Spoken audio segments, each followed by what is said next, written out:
ফর্সা হওয়ার জন্য যে তুমি থাইল্যান্ড থেকে ট্রিটমেন্ট করে আসছো, এবং তুমি কি এরকম রং ছিল তোমার কি আগে দেখি নাই আমরা?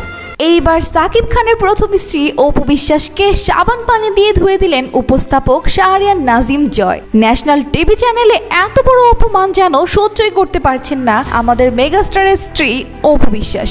এই বিষয়ে বিস্তারিত জানতে ভিডিওটি শেষ পর্যন্ত দেখুন। দর্শক, একটি শোতে অপুকে পেয়ে যেন বাংলাদেশের সকল মানুষের প্রশ্নের উত্তর চাইলেন জয়। তিনি অপু বিশ্বাসকে বলেন, তুমি তো এত সুন্দর ছিলে না, তোমাকে তো আমরা আগেও দেখেছি, থাইল্যান্ডে যেয়ে সুন্দর হয়ে এসেছো নাকি?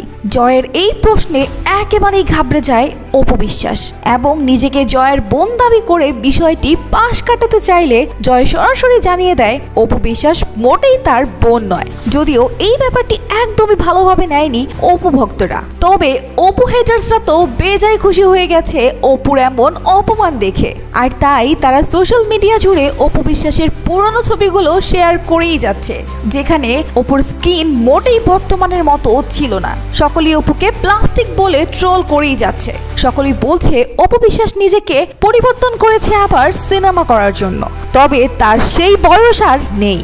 আবার অনেকেই বলছে সাকিব খান যদি আবারও অপু বিশ্বাসের সাথে সিনেমা করে তাহলে সাকিব খানের বরবাদ ও তাণ্ডবের মতো ফেম হারিয়ে যাবে। তো দর্শক, আপনারাই বলুন, সাকিব খানের কি উচিত হবে অপুর সাথে আবারও সিনেমা করা? আর অপুকে এখন সাকিবের নায়িকা হিসেবে কি মানাবে স্ক্রিনে?